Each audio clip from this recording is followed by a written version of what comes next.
Dave Talks Comics, Episode 50, Justice League Unlimited and Young Justice.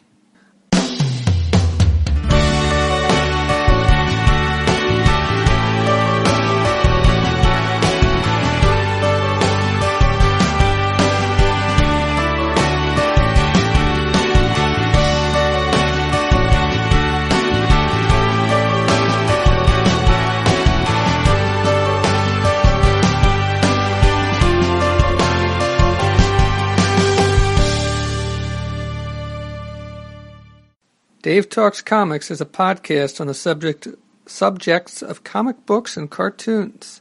I talk about comics I have read and cartoons I have watched. Dave Talks Comics can be found on the web at davetalkscomics.com. On Twitter at Dave Talks Comics. Email can be sent to dave@davetalkscomics.com. I talk from my notes on these comics. I try not to go panel by panel. I try to do more than just summarize the stories. And I guess, of course, on this episode I won't be talking about comics, but about cartoons. This podcast is not spoiler-free. I try not to spoil everything, but in the process about talking about these cartoons, I may spoil them in some way.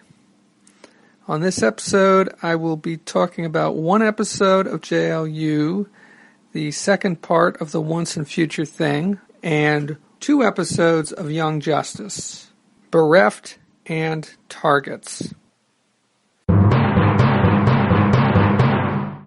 Justice League Unlimited and Young Justice. Okay, first up, I'm going to talk about the final episode of Season 1 of Justice League Unlimited, and that is the second part of the Once and Future Thing. First part was called Weird Western Tales, and I talked about that on episode 48 of Dave Talks Comics. And now I'm going to talk about the second part, which was called Time Warped. So at the end of the first part, the bad guy, Kronos, had leaped into the future, and Batman and Wonder Woman and Green Lantern were chasing him and wound up in the future where the Justice League Beyond, which includes Static Shock and Batman Beyond and Warhawk and, let's see, was there anybody else? I don't think so. I think those were the only ones. And they end up...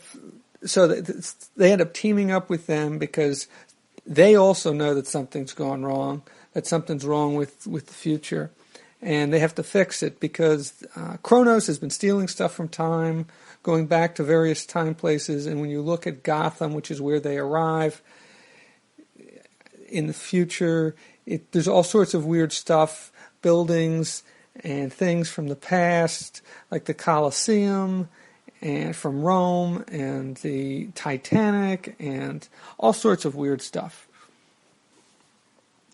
And as the episode progresses, what happens is people start disappearing because time has been messed with so much that the time stream is being rewritten. And I'm not a physicist, so I'm not sure if this is all accurate or not. Probably isn't. But so what that's their kind of their challenge is to fix things before things are completely undone and it's impossible to fix them, and they're all disappear from time. And so at one point, like, Wonder Woman disappears, and I think Warhawk disappears at one point, but there's a lot of neat little things in this episode. And, like, for instance, in addition to getting to see the Justice League Beyond, who, at the time that I first saw this episode, I didn't know that they had also appeared in a couple episodes of Batman Beyond, which are, I think, in the 3rd season of Batman Beyond. Can't remember the title of that episode. So like I said, you get to see Static Shock, and it's Static Shock as an older Static Shock, not like the Static Shock from the Static Shock cartoon. This Static has silver hair, and Batman Beyond, well, I don't know, Terry McGinnis, you can't tell how much older he is based on his uniform, but And actually, I guess it makes sense that Static would be older than Batman Beyond, because of course Static Shock was a contemporary, or Static, I think Static Shock was the name of the TV show. Static was a contemporary of the Justice League, because there's at least one crossover between the Justice League and Static in his cartoon. Yes, they fought Brainiac, I believe. Once again, I can't remember the name of that episode. So anyway, in addition to having to deal with Kronos is leading the Joker's gang, which is a team that kind of model themselves after the Joker, although for the most part they don't look like the Joker. And although some of them kind of look, if you've watched a lot of these characters, if you've watched The Return of the Joker, the Batman Beyond episode, which I talked about on episode 16 of Dave Talks Comics, if you've seen that, then you some of these members of the Joker's gang will look familiar. And so they have to battle them, and they're trying to get at Kronos, and eventually they do. Like I said, there's some neat moments along the way. Like, for instance, there's a moment where Batman from the present meets Bruce Wayne of the future, and both of them are voiced by Kevin Conroy, who does the voices, but I think he does them slightly differently. I mean, the voices slightly differently, even though it's supposed to be the same person. So that's kind of neat. There's also a moment where John Stewart, the Green Lantern, one of these time anomalies happens. All of a sudden, he becomes Hal Jordan, and that lasts for like 2 minutes, and then all of a sudden he's back to being John Stewart, So that was kind of cool, and.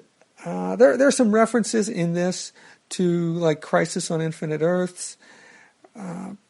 There's the hand. There's at one point towards the end of the episode, they're chasing Kronos back in time. He's trying to go back to the source, which is kind of a reference to what happened in Crisis on Infinite Earths when Krona, the scientist, I can't remember if he was from the planet Quard or where it was that he was from, but he was part of the reason why the Anti-Monitor got created or broke free or something like that. I haven't read Crisis in a few years, so I can't remember all the details. So there was a lot of really neat nods to things in this episode, and I thought for that, if no other reason, it was a really cool episode. And then when they get back to the present, it's one of those cases where everything gets reset, and it's kind of like it never happened, and nobody remembers it except for two people, those two people being the two people who the story began with, and that is Batman and Green Lantern. And they remember what happened, but nobody else knows what happened. So I thought that was a really cool resolution. Having finished up the first season of Justice League Unlimited, I decided to shift back to Young Justice. So in the last couple of weeks, I've watched the next couple episodes of Young Justice. I had watched through episode 8 before. So episode 9 is called Bereft, and I think this is actually a real good gateway episode for Young Justice. And I say that because all the team members in this have lost their memory. They wake up in the desert of Bialya, which is a country somewhere in the middle, a made-up country somewhere in the Middle East, a country that's somewhere, made up for the DC universe. It exists in the comic books as well as in the cartoons. And they wake up in the desert, but none of them are together. They've all been separated, and they can't remember what happened. And then bit by bit, they start to piece together what happened. And the big bad guy in this episode is a guy with telepathic powers called Simon. And this is when I first encountered Simon, it was in the New Teen Titans, and he was a member of the Brotherhood of Evil, I believe it was called, which was originally a group that opposed the Doom Patrol. And so this is a much younger version of Simon than the version that, if you read the New Teen Titans run from the early 1980s, that you'll encounter. But basically, he's wiped their memories, or at least stolen some of their memories, and so they've forgotten everything from the last few months. And one of the interesting effects of that is that Superboy a few months ago, Superboy didn't know anything. And so basically all of Superboy's memories are gone because at the beginning of the Young Justice series, he was locked into a lab in Cadmus Laboratories, and he'd been grown there, and so he's kind of almost like an animal because he doesn't have any memories. So, back to the way he was when they first met him, more or less. And so Miss Martian turns out to be the key to unlocking their memories and figuring out what happened, because she also, like Simon, has telepathic powers. And in the end, there's a showdown between Simon and Miss Martian. And another interesting aspect of this episode is that you see a lot of development in the relationship between characters. So I haven't mentioned who shows up or who was on this mission, but basically you have Robin, you have Artemis, you have Kid Flash, you have Miss Martian, Superboy, and you have Aqualad. Aqualad. Yes, Aqualad.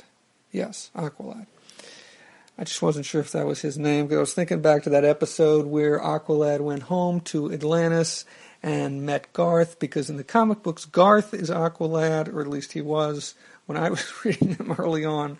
So sometimes it gets a little confusing, keeping all these different continuities straight. Let's see. So they basically wind up in the desert, and they're trying to work together to fix things. Obviously, Aqualad's in really bad shape because he can't deal with being away from water for very long. But you do see some nice development in the relationships. I mean, basically, Artemis and Kid Flash end up teaming up together, and they don't exactly remember who each other are, and so there's a little bit of fighting between them at first. But then they eventually encounter some of these Bialian soldiers, and who were after them, and so they end up teaming up together, and so you get to see some development of their relationship and who these people are, and you also see Megan or Miss Martian and Superboy come closer together.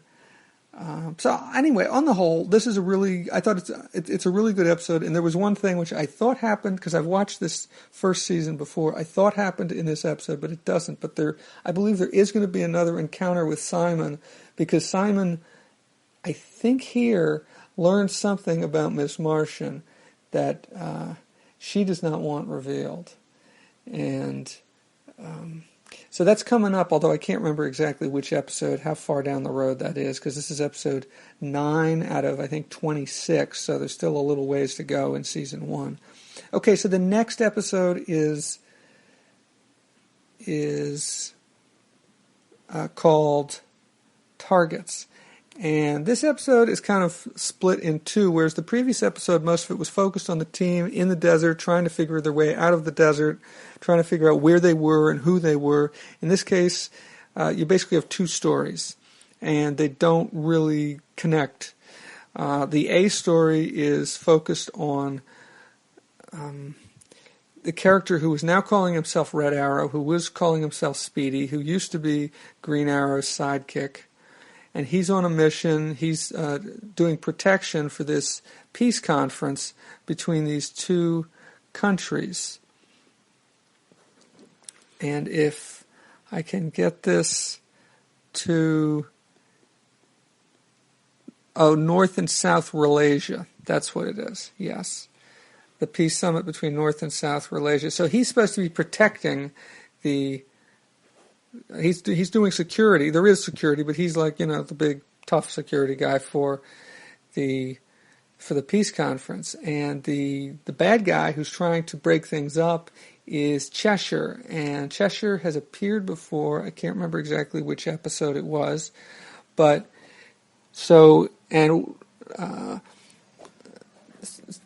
Red Arrow thinks he can handle Cheshire. He finds out that she's quite a handful. And then even once she gets captured, another bad guy comes to her aid, and that's Sportsmaster. And at first he thinks he can handle it. Eventually he gives in, and he calls out to Aqualad for help, and Aqualad shows up, and so then at that point it's Aqualad and Red Arrow versus Cheshire and Sportsmaster. And Sportsmaster is an interesting character because I never thought of him as much. I mean, just his basic setup, he doesn't look like very much. I think he has appeared before. I think he was in the episode with Bane, which was like the second or the third episode of Young Justice. And he seems like a much tougher character in this series than he ever did in the comic books. Although honestly, the only places in the comic books I can remember him showing up was in All-Star Comics, in the All-Star Comics revival from the 1970s, when the Justice League came back. I believe he teamed up with a character known as the Huntress. This is before the Huntress, who was originally the daughter of Earth 2 Batman and Earth 2 Catwoman, made her appearance on the scene. So, let's see, was there anything else about this episode? Well, yeah, I mean, and then the kicker is in this peace conference is that they've brought in a special person to mediate the peace conference between North and South Wallachia, and that person is Lex Luthor. And so, of course, Red Arrow is immediately suspicious of him, but what can he do? And it turns out that the person behind Cheshire and Sportsmaster is none other than Ra's al Ghul. And then the episode ends with Ra's al Ghul and Lex Luthor coming together, even though they shouldn't be talking, or they shouldn't be on friendly terms, presumably, if Luthor is a delegate, is the mediator for the peace conference, and Ra's al Ghul has sent Sportsmaster and Cheshire to break up the peace conference. So obviously there's more going on there, and I haven't talked at all about the B story. That's the A story. The B story is just basically that Megan, Miss Martian, and Superboy are starting school. And so it's about them going to the local high school in, I think it's Gotham, or is it Happy Harbor? Because Happy Harbor is where the Young Justice's headquarters is, which used to be the Justice League's headquarters way back when. And there's some nice nods to older comic book stories. Marvin and Wendy, who were characters that I believe first appeared in the original incarnation of the Super Friends cartoon from the 1970s, show up. And Mal Duncan, who was a member of the original Teen Titans, and I don't know if he was ever brought back, but he shows up. And there may be a couple others. Let's see. I'm looking through the list of characters here. Mal Duncan, Lucas Carr. No, I don't know who Lucas Carr is. Karen Beecher? No. I think that's about it. Yeah. I think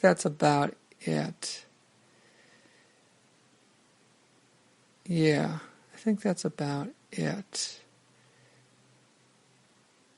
Oh, well, there is one other thing, and there's this sphere, which seems almost like a, this sphere almost seems like an animal. There's something inside the sphere, and I think eventually it opens up, but it hasn't yet. And it shows up in this episode. It first showed up in Bereft, the previous episode I talked about, and it was what the Young Justice team was sent to the desert to Bialya to find out about. And they brought it back with them from Bialya. And this is just one of those little things that's going to show up in the background for a little while, and then eventually it's going to play a bigger role. So basically that's it. Let me take one last look at my notes to see if there's anything else. I don't think so. That's it for episode 13 of season 1 of Justice League Unlimited, and then episodes 8 and 9 of season 1 of Young Justice. And I should probably just say that there's a couple of, and I will provide links to these, a couple of good wiki sites that have information for both of these cartoons that I found very helpful in pulling together my notes for this recording. A few more comments on the things I already talked about. First off, Justice League, Once and Future Thing, Part 2, Time Warped. First comment I have is about Krona. Krona was from Oa, not from Quard. And his actions, and I read the entry on him from the Who's Who, from issue 9, I believe it is. No, issue 8 of Who's Who. He's actually the first entry in that book, page 1. And Krona I was talking about the hand that appeared when Batman and Green Lantern went chasing after Kronos. And Kronos is spelled with a C, and Krona is spelled with a K, just to be specific. And when they were going chasing after him, this hand appeared, which was supposed to be the origin of the universe, or something like that. And this was something that Krona had seen, and his actions in trying to find the origins of the universe had led to the creation of the multiverse, and also indirectly to the creation of the Green Lantern Corps. So if you want to know more about that, I'd say read. You can probably find this information online, or you could read the Who's Who. Now, of course, that's from 1986, 85. So 86, March of 86. And so, if you want to consider that information to be accurate, that's up to you. It depends on how particular you are about continuity. So, okay, what else? Justice League. The character Justice League Beyond, which I think is what they refer to them now, previously appeared in a 2-part story from season 3 of Batman Beyond called The Call. And there was Superman, there was Big Barda, there was a Green Lantern, but not any Green Lantern that I've seen in any other stories. There was an Aqua Girl, but not the same one that had appeared. Well, I don't know if she had appeared in any other DC cartoon. She certainly had appeared in the comic books. But it was a different Aqua Girl, and there was an Atom-like character, I think, too. But Static did not appear in that episode. But that was a pretty good story. I mean, it's kind of neat how they introduced the characters. I think I talked about it on a previous episode of Dave Talks Comics. And maybe if I do a little quick typing, I can figure out what that episode was. But let's see, what else? The other thing was Static crossed over with the Justice League in a 2-parter from season 3, which was called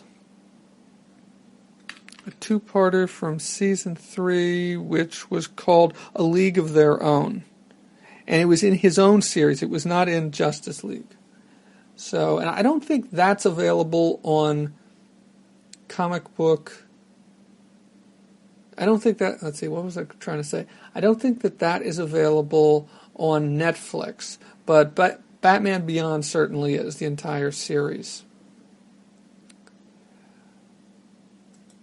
Let's see, what else? So the episode, oh, nice. Let's try this a different way. Okay, so Young Justice. I was talking about the 2 villains, Cheshire and Sportsmaster. They had both had appeared previously in Young Justice once each. Cheshire previously appeared in episode 6, which was called Infiltrator. I don't think I talked about that one. And Sportsmaster previously appeared in episode 4, which was called Drop Zone, which was the one with Bane. I may have talked about that one. I'm looking back through my episode guide right now to see if I can find anything about that. Let's see. Now, on episode 16, it looks... Oh, that was... Well, I did talk about Justice League Unlimited, but I'm not sure what I talked about because my notes don't say. Let's see, what else? Which other episodes did I talk JLU? Oh, lovely. I'm not finding anything. I thought I had talked about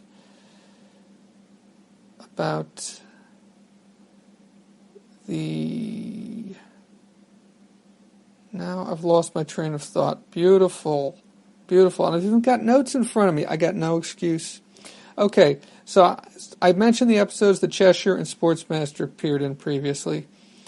A few of the other characters that appeared. Wendy and Marvin appeared in the second of the episodes that I talked about, which was called Targets, and that was part of the B story. Where Miss Martian and Superboy had enrolled in high school. And some of the students that they met were Wendy and Marvin, who originally appeared in the Super Friends, then later were brought over into comic books and have made other appearances since then, though I don't think I've read any of those appearances. A couple other characters who made brief appearances were Karen Beecher and Mal Duncan, and they had originally appeared in comic books in the original Teen Titans series, which was from, I believe, the very early 1970s, maybe the late 60s. They weren't original members of the team, but they were... she became known as Bumblebee, and he became known as Guardian, which I think that was because he found the outfit that the original Guardian wore, the Golden Age Guardian. I'm not certain on that. I honestly haven't read any stories with them. I've seen their pictures and things like Who's Who, and maybe I should have looked them up in Who's Who. I did look them up on Wikipedia, and that's where this information's coming from. I just kind of wanted to spotlight this a little bit. And the other character was Lucas Carr, who was Snapper Carr. I don't know why I didn't make that connection, because Snapper Carr is a character who has appeared in Our Man, the Our Man comic book from the late 1990s, which I have talked about on some previous episodes of Dave Talks Comics. Specifically episode 38, and that may be the only one. I think my previous times that I read this, it was before I was yes, episodes 7 through 10. Did I talk about episodes 11 through 13 yet? I certainly read them. No, it doesn't look like I did. Well, okay, there's something else I need to talk about. Okay, and the other thing was the place where I got this information from, or the information about the episodes, was the DC Animated Universe Wiki as far as JLU goes. And as far as Young Justice goes, it's the Young Justice Wiki, and you can find them just by typing those into Google. But I will provide links to those. The thing I will say, though, is that these sites are very ad-heavy. So, good information on these sites, but I've got an old computer, and I can hear it going into overdrive as soon as I go onto these sites. So, who knows what these sites are doing on my computer. So, visit them at your own risk. So, that's it for my addendum, my added comments about things that I already talked about on this episode. That's it for episode 50 of Dave Talks Comics. I just want to highlight once again that there are two websites that I use very frequently when I'm looking for information on comic books. comicbookdb.com, and that's also the website address, and the Grand Comics database, which can be found at comics.org. Questions or comments about this episode can be posted on the episode page at davetalkscomics.com, or tweet them to @DaveTalksComics, or email your questions or comments to Dave at Dave Talks Comics. Next time on Dave Talks Comics, I will be talking about Super, the movie called Super, Our Man issues 11 through 13, and the first 6 issues of Hard Time. I'm Dave. Thank you for listening.